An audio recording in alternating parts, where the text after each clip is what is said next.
Welcome to the second episode of Eat Fish Because You Want To, Not Because You Have To. I am here with one of our teaching pastors, Todd Monger, and we are going to be trying what I hoped was a Mexican sandwich called a torta from Taqueria Treviso.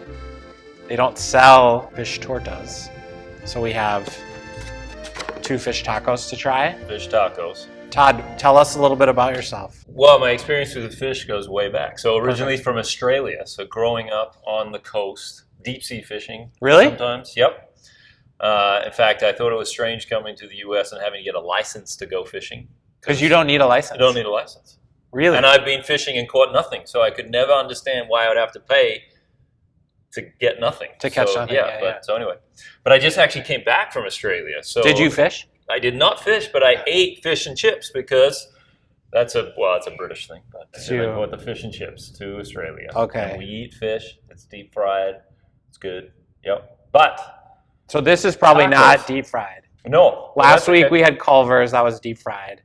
And then we have a few other places that are deep fried. Okay. But this and place... I did have fish just the other day. I kid you not. I had some pan-fried sunfish that one of my friends gave me. In America or in Australia? Just 2 days ago. All right. Yeah. So you're I'm hip up to to the date fish. with my fish tastes.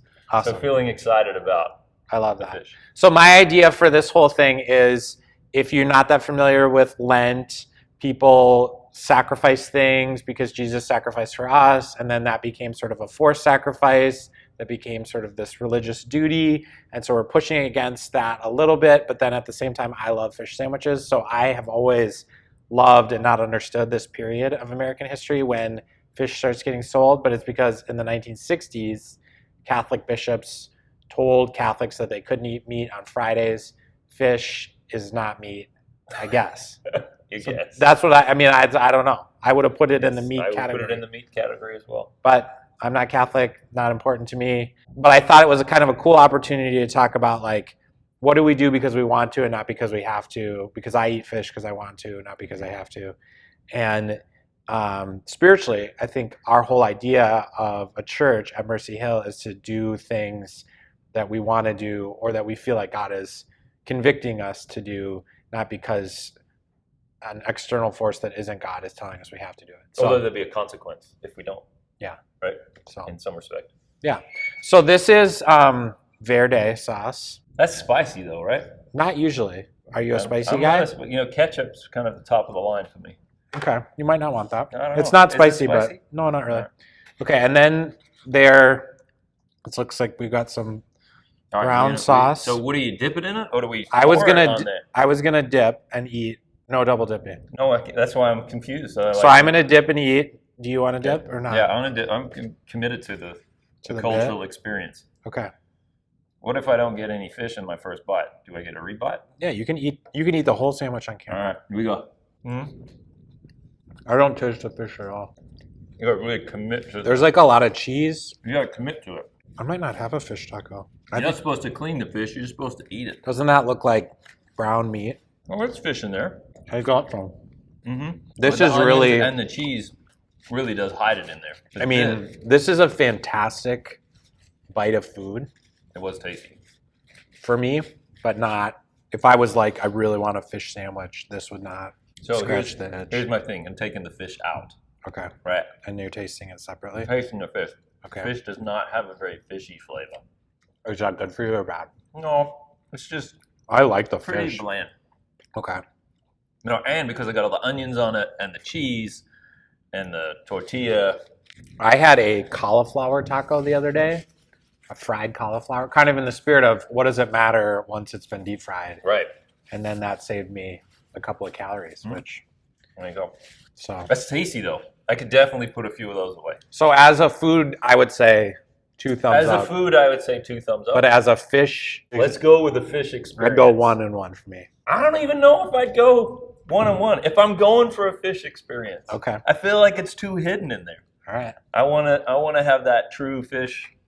Like when I have calamari, I love eating the little squid with the little legs on it. I'm the only one in my family that eats that bit. Like the little guy. Yeah, I want the whole, like... When you're eating the child. I want that, like eating the alien piece. just like kind of chewy. I want to Yeah. know I'm eating seafood. But I do like this. I could definitely eat. If this was like at a party and there was like a whole tray of these, I would And have they to would stand keep well. further away. 'Cause Yeah. I would, because they're a 3-bite and you're done, and you could totally get another one done. Yeah. I do like that. Maybe- Cilantro on top is pretty good. You're an amazing judge of food. Well, thank you. I thought- I'm a bit I mean, of a that- food critic. Are you really? Yeah, I like to think I am. Okay. Well, I It's like one that. of the things that my wife and I like to do. Go out to eat. Go out to eat. Love like a chef sampler where you get to try different Like things. the You wouldn't- tasting. Yeah, you wouldn't know what it was, and my wife is a big fan of the fish taco. She is. She would get behind this. Okay. 'Cause she's not the big fishy flavor, Okay. so she would totally get behind this. I will recommend it to her. Taqueria Treviso is awesome. It's right at 101 in Minnetonka Boulevard. It's one of my favorite.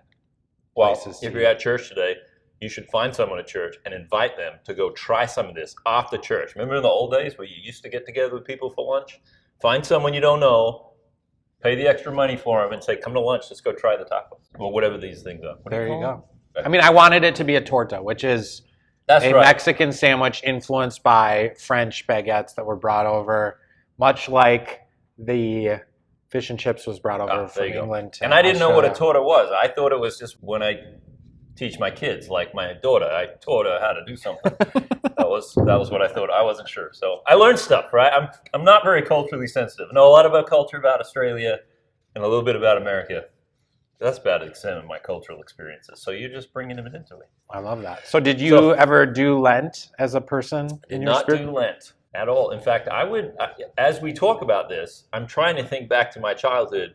I'm sure we have a strong Catholic population in Australia, Okay. so I'm sure they practice Lent. But I don't ever remember even growing up. But you grew up with, Hearing as a about- follower of Jesus? Yes, Okay. but we were in just an evangelical church. That's so- for me, the same Yeah. thing. I was, until my friends started talking about confirmation and stuff like that, I had no idea Yep. what the rules So were. yeah, I didn't know that. So that's kind of a new journey. But spiritual sacrifice is a part of your faith practice. Yes. Yep. So growing up, really in a charismatic kind of movement. So fasting was a part of the Okay. journey. Okay. Sacrifice, spiritual discipline, really trying to honor the Lord through how we live and how we act and how we practice, but having this real sense of grace on that Sure. journey. Okay. So that's very much it. Have you taught your kids about fasting? Have you experimented with that with them? A little bit, Okay. not as much. Most of the practice in fasting has really happened more in my work at North Central, actually, Okay. where we would talk about it a lot more there, more than Okay. in my. How do you introduce that to people who've never experienced it before? the spiritual practice of fasting? Yeah, yeah. Well, usually for me, it's about in the same way that Lent is, but not maybe as. I always, and this is probably the wrong view of Lent, I've always looked at Lent as giving up meat and having fish.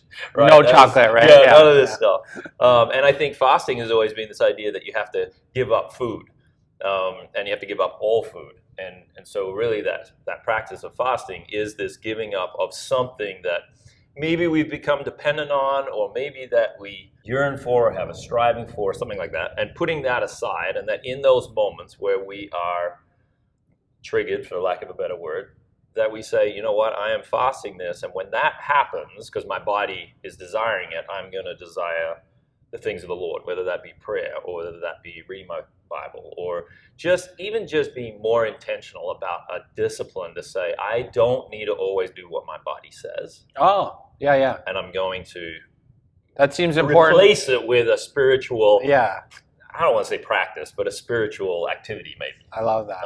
And so sometimes even in working at a Christian university, on Fridays we had prayer and fasting, and you didn't have to do it, but that was just a time set aside where we would give up lunch and we'd have these extended chapel services, and it would dismiss, but you could stay and pray, and that was kind of where I cultivated some of my even fasting. It was just one meal, so it wasn't Right. even it just was an intentional time. So Yeah, I was talking to my kids about fasting, and I said, well, it's always from sunup to sundown, so technically you could get up early and like really load up. and then make the day. That made it seem more doable for But them. sometimes fasting, whether it's social media or whether it's TV, I've done some of that kind of work where Okay. I'm just like, I'm gonna not watch TV. Sometimes I've done it even in the thing I'm going to fast it by myself. Okay. So I'm only going to watch TV if it's with my kids. I'm just going to do this thing. So like, how often do I just go and turn it on? Like, every time I have that urge, I'm not going to. But if my family's there and it has community, okay, then, so I just kind of experiment with it. But it always comes back to my heart posture. Yeah. Right? And I think that makes sense to me, like when you're reading some of the stuff that Jesus talks about, where it's like, how is this serving to move me closer to God, not necessarily serving to make me a better rule follower. Right.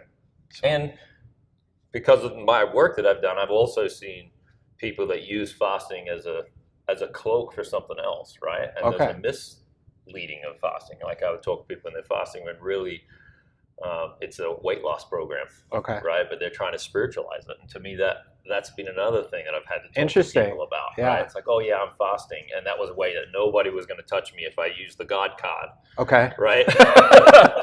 When really it was like, is that really the motive? And so some of those. It's interesting how the flesh can still get into these what can look like spiritual practices on the outside. Yeah. Can still have different motives. Okay. So those are always interesting things to talk about with your family. So no doubt. Yeah. All right. Well, thank you, Todd.